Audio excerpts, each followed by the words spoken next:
What this one branch of law जो हमारे सुबह उठने से लेके रात तक हमारी हर चीज़ पे प्रेजेंट रहता है। भले हम उठ रहे हैं जिस घर में, तब हम स्कूल जा रहे हैं, तब हम कॉलेज जा रहे हैं, तब हमने फ़ोन खरीदा, तब हमने गाड़ी खरीदी, तब वो लॉ हर चीज़ में प्रेजेंट है।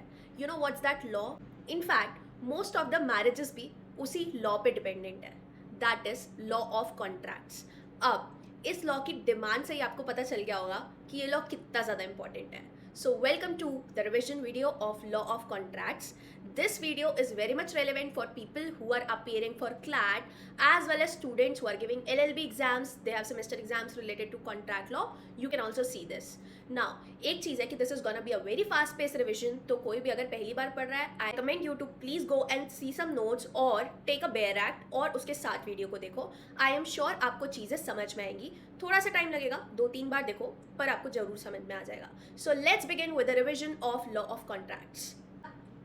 तो ये जो इतना इम्पॉर्टेंट चीज़ है हमारी लाइफ का, दैट इज कॉन्ट्रैक्ट, इसके लिए ऑफ कोर्स हमारे पास एक सेपरेट एक्ट है, that is Indian contract act, जो कि हमेशा इंडियन टेरिटरी के अंडर पे जितने भी कॉन्ट्रैक्ट साइन होते हैं या परफॉर्म हो रहे हैं या साइन होने वाले हैं, इसी के ही कंप्लायंस पे होते हैं. ठीक है, मतलब कि जो भी कॉन्ट्रैक्ट इस इंडियन कॉन्ट्रैक्ट एक्ट के रेगुलेशन के अकॉर्डिंग नहीं होता, वो वैलिड कॉन्ट्रैक्ट नहीं माना जाता इंडिया में. अब ये हो गई एक बुकिश बात. एकदम सिंपल लैंग्वेज में पहले मैं आपको समझाती हूँ कि एक कॉन्ट्रैक्ट होता क्या है, क्योंकि आप इतनी देर से सुन रहे हो. कॉन्ट्रैक्ट बेसिकली कुछ भी नहीं है, बट जब एक इंसान दूसरे इंसान को कुछ करने के लिए प्रॉमिस करता है और दूसरा इंसान कहता है कि फैंटास्टिक, तुम मेरे लिए ये चीज़ कर रहे हो, इन कंसिडरेशन मैं तुम्हें कुछ और दूंगा. सिंपल एग्जाम्पल, अगर मैं एक शॉपकीपर के पास फ़ोन लेने जाती हूँ तो मैंने उसे कहा भैया मुझे फ़ोन चाहिए, और उसके बदले उन्होंने कहा कि इतना इतना प्राइस लगेगा. तो यहाँ पे उन्होंने मुझे फ़ोन देने का प्रॉमिस किया और मैंने उन्हें पैसे देने के लिए प्रॉमिस किया. Now this simple relation of making promises to each other, ठीक है, इज कॉन्ट्रैक्ट. इनफैक्ट बहुत सारी शादियों में भी जब प्रॉमिस होता है एक दूसरे के साथ एक रिलेशनशिप में रहने का, that is also contract only. Okay, not in Hindu law but in other laws. Now इस कॉन्ट्रैक्ट को बाय डिफ़ॉल्ट रेगुलेट करने के लिए बहुत सारी चीज़ें होती है. बेसिकली पूरा स्टेजेस पे चलता है ये. तो इस कॉन्ट्रैक्ट का सबसे पहला जो स्टेज है दैट इज प्रपोजल. अब प्रपोजल क्या होता है? शादी के एग्जाम्पल से बोलूँ, मतलब शादी जैसा कॉन्ट्रैक्ट करने के लिए सबसे पहली चीज़ क्या होनी चाहिए कि लड़का लड़की को आके प्रपोज करेगा. That is the first stage, right? तो वैसे ही कोई भी कॉन्ट्रैक्ट को फुलफिल करने के लिए सबसे पहला जो स्टेज होता है, जब कोई आदमी अपनी विलिंगनेस दिखाता है कि मैं आपके लिए ये करना चाहता हूँ या ऐसा कुछ करना चाहता हूँ, दैट इज़ प्रपोजल. ठीक है, सो फॉर एग्जाम्पल मुझे एक सॉफ्टवेयर प्रोवाइड करने वाले आदमी ने आके बोला कि मैं आपके लिए वेबसाइट डेवलप कर सकता हूँ, तो वो मुझे आके प्रपोज कर रहा है इस चीज़ के लिए. अब वो एक्सेप्ट करना नहीं करना मेरे हाथ में, बट उसने ये चीज़ प्रपोज की. ठीक है, एक कोचिंग टीचर अपने बाहर पे होर्डिंग लगा के रखते हैं कि I teach 11th and 12th, तो वो वहाँ पे प्रपोज कर रहे हैं कि मैं पढ़ा सकता हूँ. ठीक है, तो that is the first stage.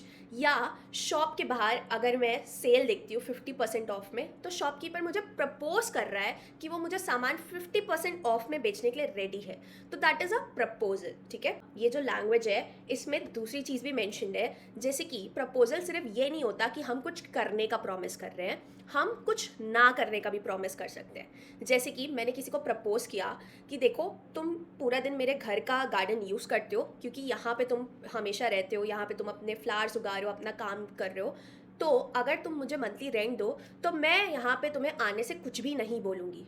तो मैंने ये कहा कि मैं यहाँ पे कुछ नहीं करने वाली हूँ. तो यहाँ मैंने एक चीज़ की कि that I will abstain from doing something if you give me money. ठीक है, तो पैसे के बदले या तो हम कुछ करेंगे या तो हम कुछ ना करने का प्रॉमिस करेंगे. That is a proposal. ठीक है, अभी प्रपोजल को भी हम डिटेल में नीचे पढ़ेंगे. सेकेंड चीज़ है एक्सेप्टेंस. ठीक है, अब एक्सेप्टेंस क्या होता है कि जब लड़के ने प्रपोज किया, लड़की ने एक्सेप्ट कर लिया कि yes I will marry you too, या शॉपकीपर को देख के मैंने मान लिया कि ठीक है 50% ऑफ में बेच रहे हो, मैं आपसे ये खरीदूंगी. या कोचिंग जाके आपने अंदर एडमिशन लेने का बात किया कि येस आप अगर 11th 12th को पढ़ा रहे हो तो हम आपसे पढ़ना चाहते हैं. That is acceptance. ठीक है, एक्सेप्टेंस का मतलब ये होता है कि जब जिस आदमी को प्रपोजल दिया गया है, जब वो उस चीज़ पे अपनी असेंट दे दे, ठीक है, तो उस प्रपोजल को हम एक्सेप्ट हो जाना बोलते हैं, ठीक है। यहाँ पे जो आदमी प्रपोजल दे रहा है दैट इज़ अ प्रॉमिसर, और जो पर्सन प्रपोजल एक्सेप्ट कर रहा है उसको हम बोलते हैं प्रॉमिसी, ठीक है। अब ये प्रपोजल और एक्सेप्टेंस मिल के बनते हैं अग्रीमेंट, ठीक है। जब किसी ने मुझे प्रॉमिस किया कुछ करने का और वो मैंने प्रॉमिस एक्सेप्ट कर लिया, फिर जाके बनता है अग्रीमेंट, ठीक है। वो दोनों सेट ऑफ प्रोमिसेस के साथ, ठीक है, जहाँ पे एक आदमी ने कुछ करने की बात की और मैंने उसके बदले में उसको कुछ देने की बात की, उसको हम बोलते हैं कंसिडरेशन। कंसिडरेशन भी हम नीचे पढ़ेंगे, बट कंसिडरेशन जो है बेसिकली पैसे के फॉर्म में होता है या कोई भी और मनी वैल्यू के फॉर्म पे होता है, ठीक है। तो ये जब तीनों हो जाते हैं, मतलब कि प्रपोजल हो गया, एक्सेप्टेंस हो गई, यहाँ पे दोनों की रजामंदी हो गई और अब बन गया agreement.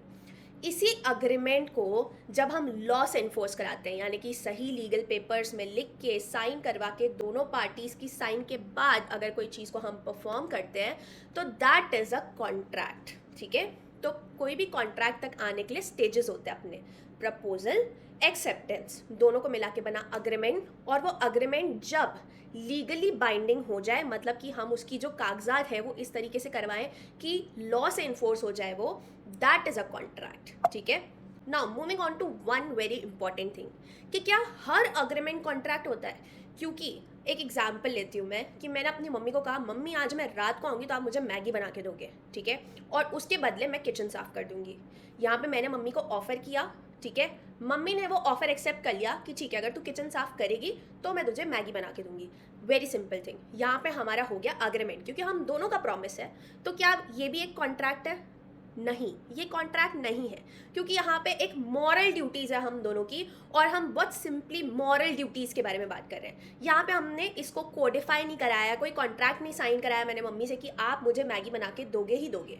But on the other hand, मान मेरा कोई कज़न भाई है जिसको मैं घर बेचना चाहती हूँ, मैंने उसको कहा कि सिंस तू मेरा भाई है, मैं तुझे घर 5 लाख रुपए डिस्काउंट पे दूंगी, प्रोवाइडेड कि तू आज ही मेरे साथ ये घर का सौदा कर ले, ठीक है। तो क्या वहाँ पे ये मेरी मॉरल ड्यूटी है या लीगल ड्यूटी है? वो मेरी लीगल ड्यूटी है, क्योंकि वहाँ पे मैंने प्रॉपर कॉन्ट्रैक्ट बनाया, ठीक है। तो हर अग्रीमेंट, जैसे मेरा और मेरी मम्मी का अग्रीमेंट था, वो कॉन्ट्रैक्ट नहीं होता, ठीक है, बट हर कॉन्ट्रैक्ट जो है वो अग्रीमेंट होता है। यानी कोई भी कॉन्ट्रैक्ट को कॉन्ट्रैक्ट कहलाने से पहले एक अग्रीमेंट का स्टेज होना चाहिए, यानी कि प्रपोजल और एक्सेप्टेंस दोनों जब मीट होने चाहिए, उसके बाद ही एक सही तरीके का कॉन्ट्रैक्ट बनता है, ठीक है। पर हर अग्रीमेंट कॉन्ट्रैक्ट नहीं होता, ठीक है।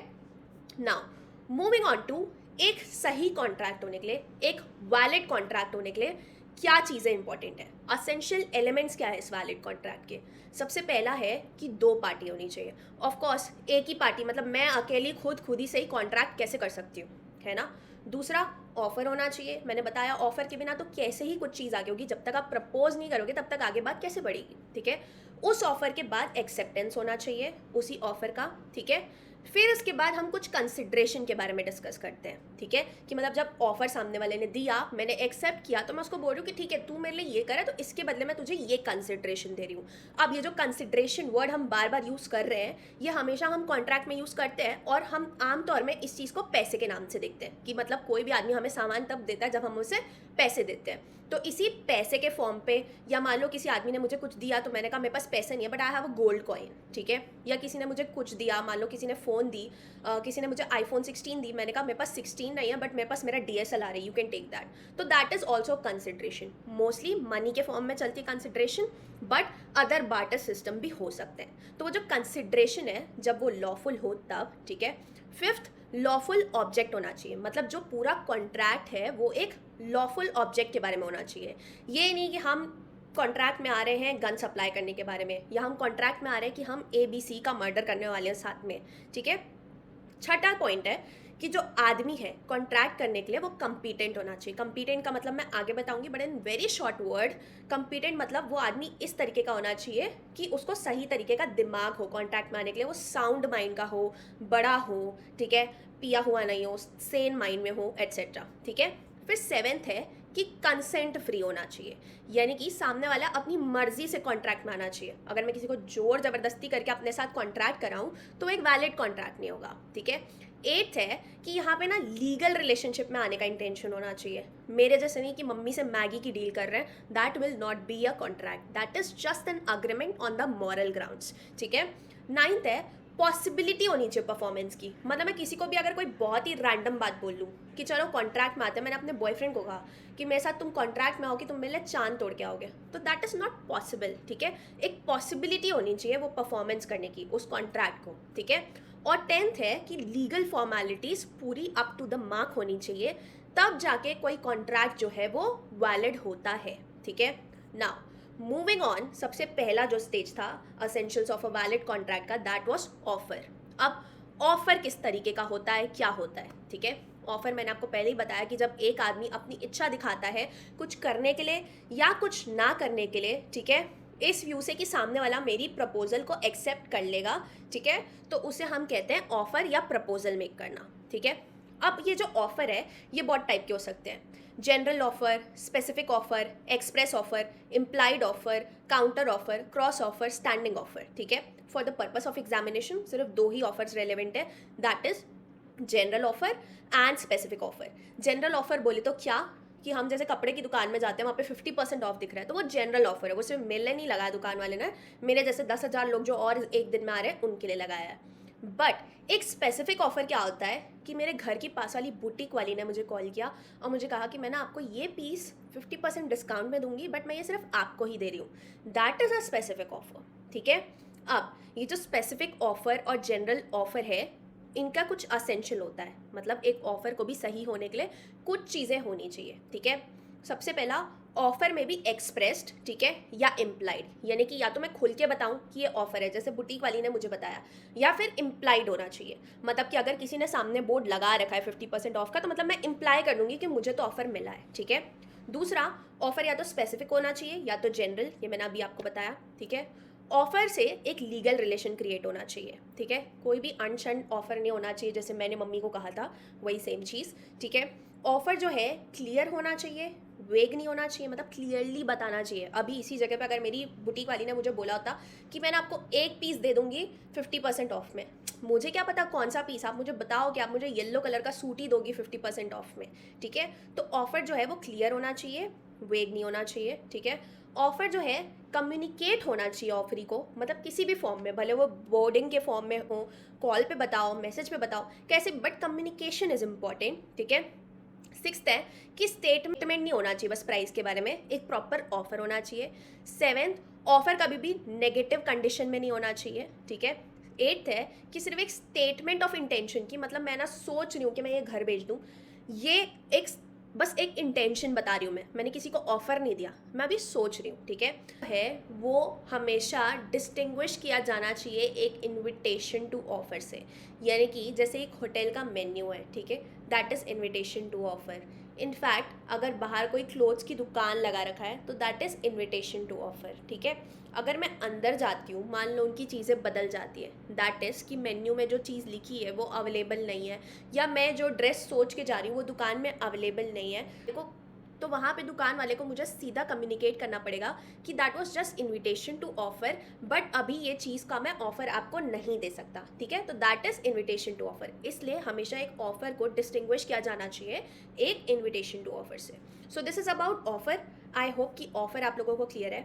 अब एक्सेप्टेंस टू ऑफर क्या होती है, जब भी कोई सामने वाला प्रपोज कर रहा है या कोई ऑफर दे रहा है, तो दूसरा आदमी जब उसमें अपनी थप्पा लगा दे, अपनी असेंट दे दे कि हाँ मैं इंटरेस्टेड हूँ, ठीक है, ये चीज़ करने में, चलो ये चीज़ करते हैं, ठीक है, दैट इज़ अ एक्सेप्टेंस, ठीक है। जैसे कि मुझे मेरी बुटीक वाली ने कॉल किया था, उसने कहा कि ये पीस आपके लिए छोड़ा हुआ है 50% डिस्काउंट पे, तो मैंने दूसरे साइड से कहा कि ठीक है आप उसको रख देना, मैं ही लूँगी, बट मैं कल आपसे उठा के लेके जाऊँगी, तो यहाँ पे हो गई मेरी एक्सेप्टेंस, ठीक है।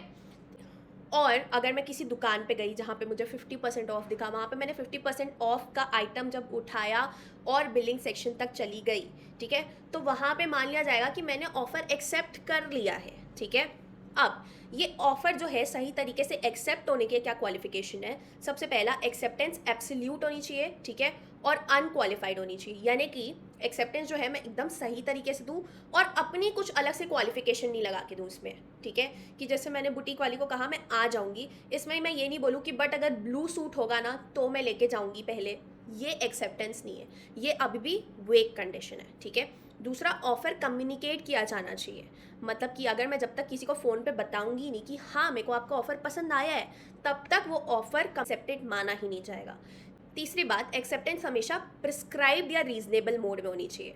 यानी कि बहुत सारी ऐसी बड़ी बड़ी कंपनीज़ हैं या जो बड़े कॉरपोरेशंस होते हैं, जनरली वो जब कोई ऑफ़र मेक करते हैं ना, यानी कि ABC लिमिटेड अगर XYZ लिमिटेड को कोई ऑफ़र कर रहा है, तो उन लोग ये ज़रूर लिखते हैं कि ये हमारा ऑफ़र है, ठीक है, अगर आपको ये ऑफ़र एक्सेप्टेड है तो आप हमें वाया पोस्ट ये चीज़ भेजो, ठीक है, या वाया ईमेल ये चीज़ कम्युनिकेट करो। तो जब कोई एक रीज़नेबल मोड दिया हुआ है तो उसी रीज़नेबल मोड से कम्युनिकेशन होना चाहिए। ऐसा नहीं कि ऑफ़र उन्होंने कहा ईमेल से कम्युनिकेट करना अपनी एक्सेप्टेंस और आप उनको कॉल कर रहे हो, ठीक है, ये नहीं होना चाहिए। एक प्रिस्क्राइब मोड फॉलो होना चाहिए। फोर्थ, एक्सेप्टेंस जो है वो रीजनेबल टाइम पे दिया जाना चाहिए बिफोर द ऑफर लैप्स, ठीक है। अब यहाँ पे एक चीज़ होती है टाइम, मतलब कि एक पहली चीज़ तो सबसे कॉमन सेंस वाला टाइम, कि अगर मुझे किसी ने ड्रेस लेने बोला है तो मैं उसको 1 साल बाद नहीं बोलूँ कि हाँ मुझे अब वो ड्रेस लेनी है। या इन बहुत conditions, in very big contract there is generally time, ठीक है, कि आपके पास 2 दिन का ऑफर है, 3 दिन का ऑफर है। इनफैक्ट हमारे जो ऑफर्स जो मिंत्रा वगैरह पे चलते हैं वो भी ऐसे ही चलते हैं कि 1 दिन का ही ऑफर है आपके पास, अगर आपको एक्सेप्ट करना है तो ठीक है, इसी डिस्काउंट मिलना है तो ठीक है, वरना कल से नहीं रहेगा वो डिस्काउंट, ठीक है। फिफ्थ, एक्सेप्टेंस कभी भी ऑफर को प्रिसीड नहीं कर सकती। यानी कि अगर मुझे किसी ने कहा है कि वो मुझे 1 फ़ोन देगा तो मैं उसको एक्सेप्टेंस में ये नहीं बोल सकती कि मुझे ना 2 ही फ़ोन चाहिए, मैं 2 फ़ोन लेने आ रही हूँ, ये नहीं हो सकता। जितना ऑफर है उतना एक्सेप्टेंस हो सकता है। छठा, acceptance must be given only by the person जिसको ऑफर किया गया है, ठीक है। तो अगर मुझे ऑफर किया गया तो मैं ही एक्सेप्टेंस दूंगी, या किसी कॉरपोरेशन को ऑफर किया गया तो वो ही एक्सेप्टेंस देंगे, ठीक है। Seven, rejected offer can be accepted only on renewal. यानी कि अगर एक बार मैंने किसी का ऑफर रिजेक्ट कर दिया, यानी कि जैसे बुटीक वाली ने मुझे कॉल किया था तो मैंने उसे मना कर दिया, तो दूसरी बार मुझे उसकी एक्सेप्टेंस लेने के लिए वापस कॉल करना पड़ेगा कि यार ये वो ऑफ़र अभी भी वैलिड है, आपके पास वो सूट अभी भी रखा हुआ है, तो मैं उसको लेना चाहती हूँ। जब वो सामने से हाँ बोलेगी तब वो चीज़ वापस एक्सेप्टेंस के फॉर्म पे जाएगी, ठीक है। So this is about acceptance. Coming to communication कैसे होगा ऑफर का और एक्सेप्टेंस दोनों का। सबसे पहला, ऑफर कैसे कम्युनिकेट होगा। ऑफर कम्युनिकेट होना बहुत ही सिंपल है। मतलब जो ऑफर कर रहा है, जैसे ही उसने जिसको वो ऑफर करना चाहता है उसको अगर उसने बता दिया, भले फ़ोन पे, मिल के, टेक्स्ट पे, जैसे ही वो सामने वाले के नॉलेज में पहुंच गया कि हाँ भाई मेरे लिए एक ऑफर है, तब ऑफर का कम्युनिकेशन खत्म हो जाता है। बट एक्सेप्टेंस का कम्युनिकेशन कब खत्म होता है, और ये बहुत ट्रिकी चीज़ है क्योंकि यहीं पे ही सबसे ज़्यादा क्वेश्चन उठ के आता है कि यहाँ पे अग्रीमेंट बना कि नहीं बना, ये सारे क्वेश्चंस आते हैं। तो एक्सेप्टेंस के कम्युनिकेशन के ना 2 स्टेजेस होते हैं। जो सबसे पहला, तो जो ऑफर कर रहा है उसके लिए एक्सेप्टेंस कब खत्म होगी। दूसरा, जो ऑफर एक्सेप्ट कर रहा है उसके लिए एक्सेप्टेंस कब खत्म होगी। तो सबसे पहला, तो जो जिसने ऑफर एक्सेप्ट किया, जैसे ही उसने अपना कम्युनिकेशन डाल दिया, ठीक है, मान लो मैंने फ़ोन लेने का ऑफ़र एक्सेप्ट किया है शॉपकीपर का, तो जैसे ही मैंने I will buy it type किया फ़ोन पे और सेंड कर दिया, उसी मोमेंट से मेरे लिए वो एक्सेप्टेंस हो गई, ठीक है। या अगर यही चीज़ मैंने पोस्ट के साथ की होती, पोस्ट डाला होता, तो वहीं पे मेरी एक्सेप्टेंस तो हो जाती, ठीक है। बट जो ऑफ़र कर रहा है उसके लिए एक्सेप्टेंस तब खत्म होगी जब वो उसको पता चले कि ठीक है सामने वाला मेरे प्रपोजल को एक्सेप्ट कर लिया है, ठीक है। तो जैसे शॉपकीपर जब मेरा मैसेज पढ़ेगा तो उसके लिए वो चीज़ एक्सेप्टेंस तब होगी, ठीक है। या सिमिलरली अगर जब उसके पास पोस्ट पहुंचेगा, जब वो पोस्ट को रीड करेगा, उसके लिए एक्सेप्टेंस तब होगी, ठीक है। तो this is about communication of offer and acceptance, ठीक है। Now moving on, consideration. अब यहाँ पे 3 स्टेजेस में हम बात कर चुके हैं कि प्रपोजल होता है, वही एक्सेप्ट होता है, इसमें प्रॉमिस होता है, और वो प्रॉमिस के लिए एक छोटा सा कंसिड्रेशन सामने वाले को देना पड़ता है, ठीक है।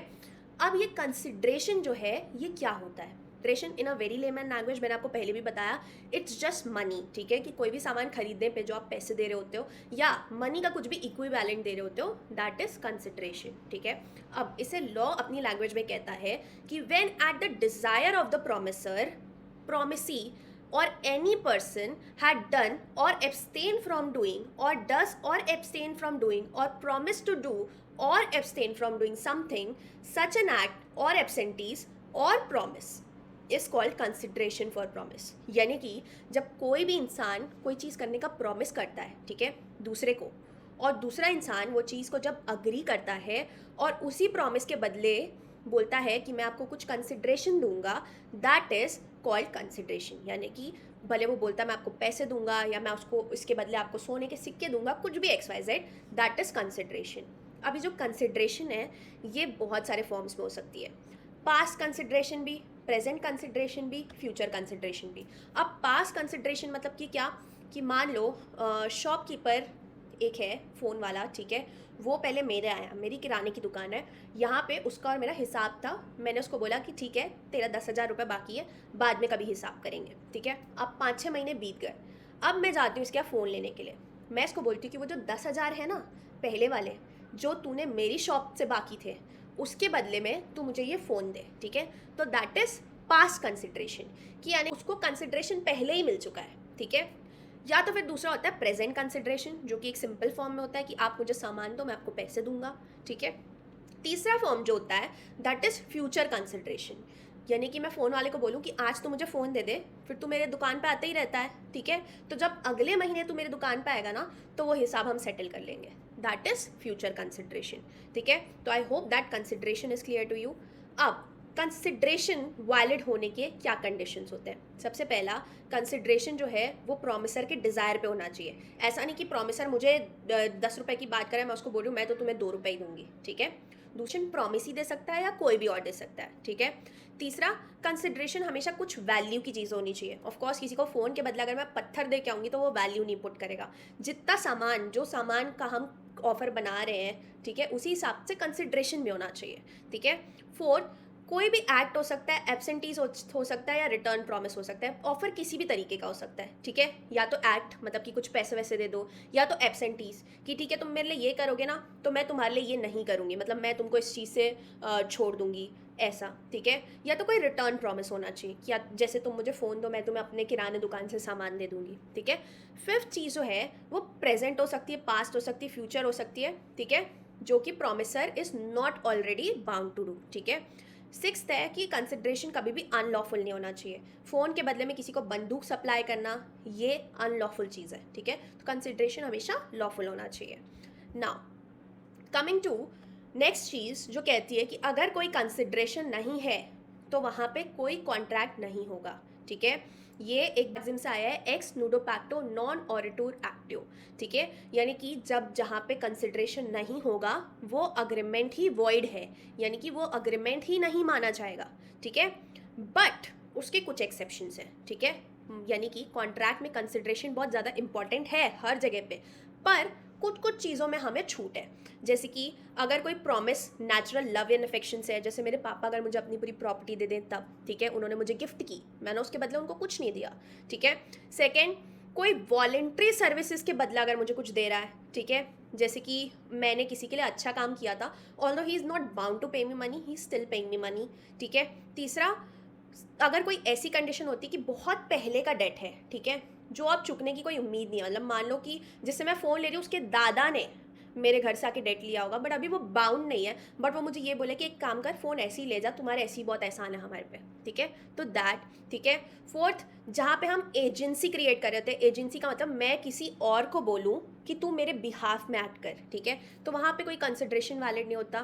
फिफ्थ, जहाँ पे हम गिफ्ट के फॉर्म में कुछ दे रहे हैं, ठीक है। सिक्स, कॉन्ट्रैक्ट जहाँ पे गारंटीज होती हैं, ठीक है। सेवेंथ, रेमिशन के फॉर्म पे, ठीक है। अब ये सारी जो चीज़ें हैं इनके details for the purpose of CLAT examination is not that valid, ठीक है। अब तक आपको ये तो समझ में आ गया कि कॉन्ट्रैक्ट के लिए क्या चीज़ें इंपॉर्टेंट है। सबसे पहला था ऑफर, दूसरा था एक्सेप्टेंस, तीसरा था कंसिडरेशन होना चाहिए। बट ये सारे प्रोसेस में जो हमारा कॉन्ट्रैक्ट जो है, यानी कि ये जो पूरा प्रोसेस जो हो रहा है वो ना एक फ्री कंसेंट के साथ होना चाहिए। कंसेंट होता है रजामंदी इन अ वेरी लेमन लैंग्वेज। तो जो भी दो लोग जिस भी चीज़ पे अग्री कर रहे हैं वहाँ पे उनकी रजामंदी जो है वो फ्री होनी चाहिए, यानी कि कोई जोर ज़बरदस्ती नहीं होना चाहिए उनके ऊपर, ठीक है। तो अब consent is set to be free when it is not influenced by any factor, ठीक है। ऐसा नहीं होना चाहिए कि मैंने उसे जोर ज़बरदस्ती किया हो, या उसे इमोशनल ब्लैकमेल किया हो, या उसे कोई सॉफ्ट स्टोरी सुनाई हो, या उसे कोई झूठी बात बताई हो। एकदम फ्री एंड फेयर कंसेंट होना चाहिए। अब ये फ्री एंड फेयर कंसेंट कब नहीं होता।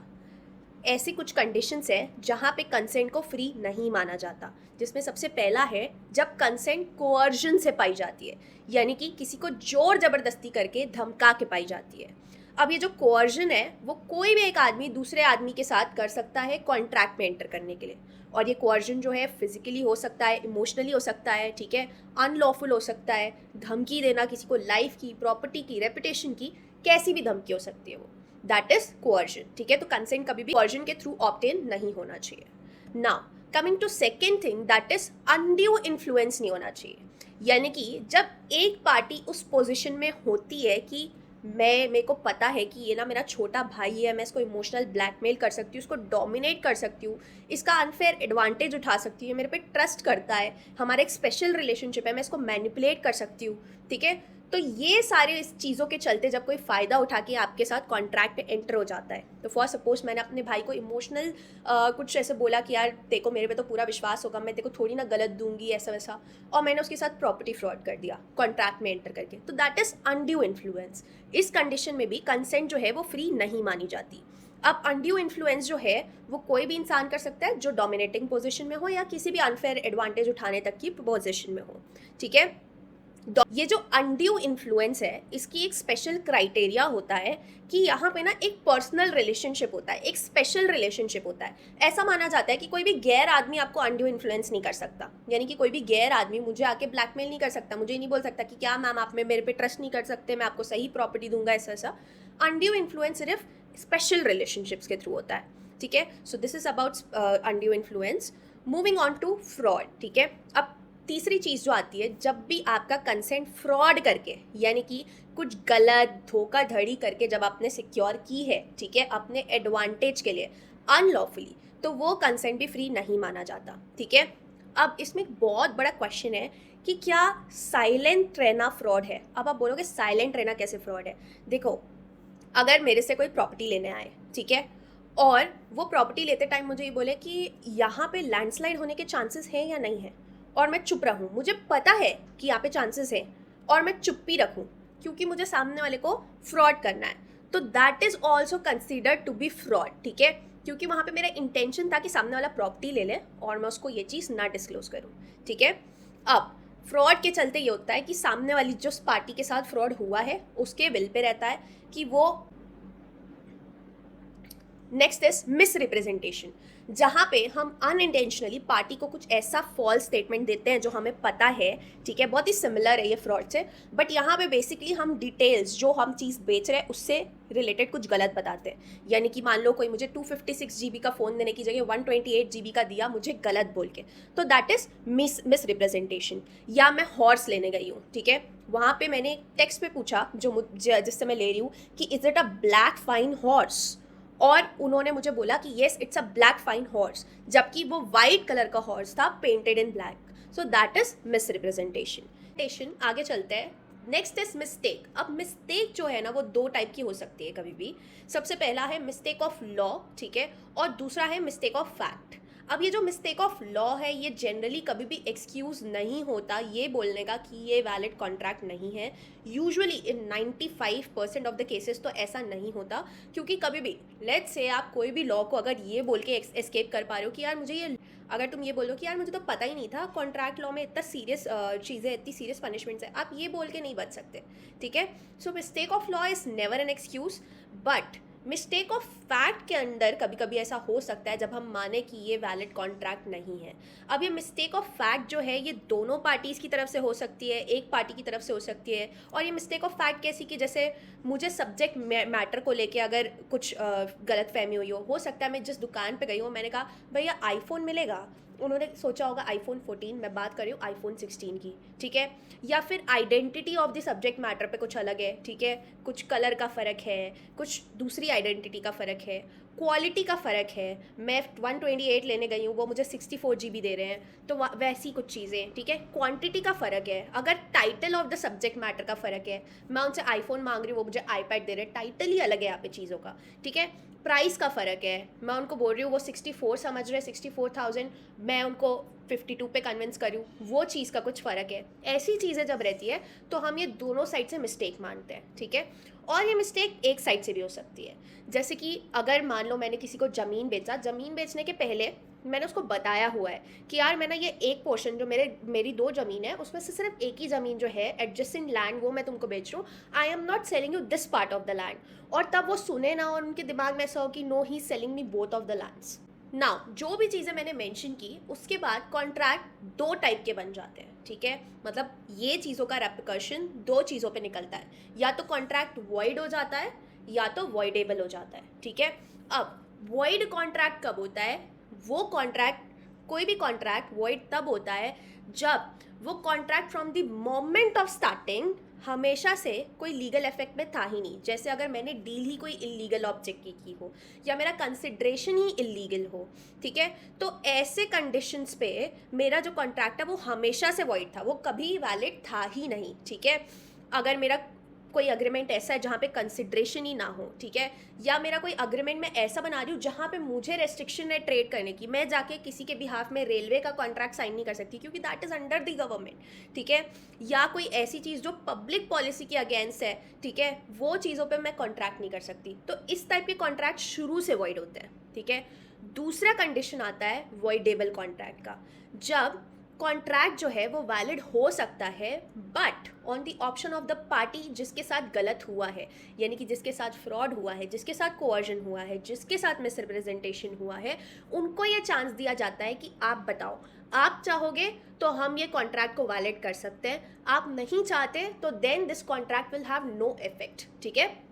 तो avoidable contract remains valid until the aggrieved party chooses to void it, ठीक है। अगर मेरे साथ गलत हुआ है या मेरा मिस्टेक ऑफ फैक्ट है या मेरे साथ अनड्यू इन्फ्लुएंस हुआ है तो मेरे पास ऑप्शन है कि मैं बोलूँ कि नहीं बॉस ख़त्म करो इसको यहीं पे अभी, या मेरे पास ऑप्शन है कि ठीक है मूविंग ऑन, हम ये कॉन्ट्रैक्ट कर लेते हैं बट मैं अपनी कुछ कंडीशंस बता दूँ, ठीक है।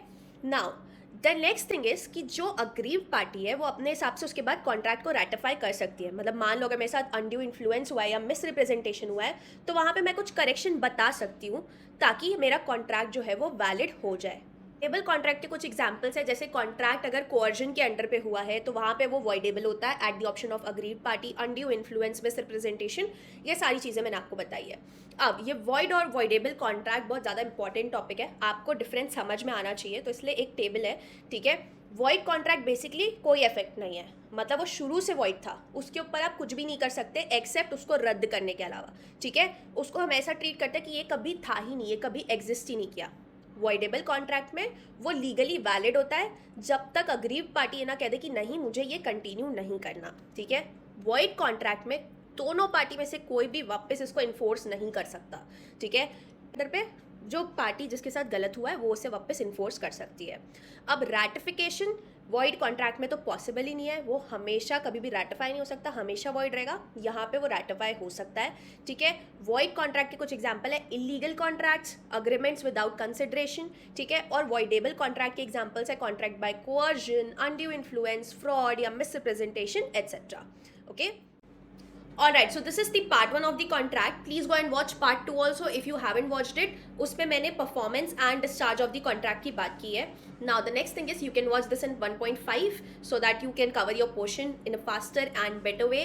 Alright, I'll see you with the next videos. A lot of legal reasoning videos and legal topics are about to come to my channel. So please subscribe. See you in the next video. Thank you and bye-bye.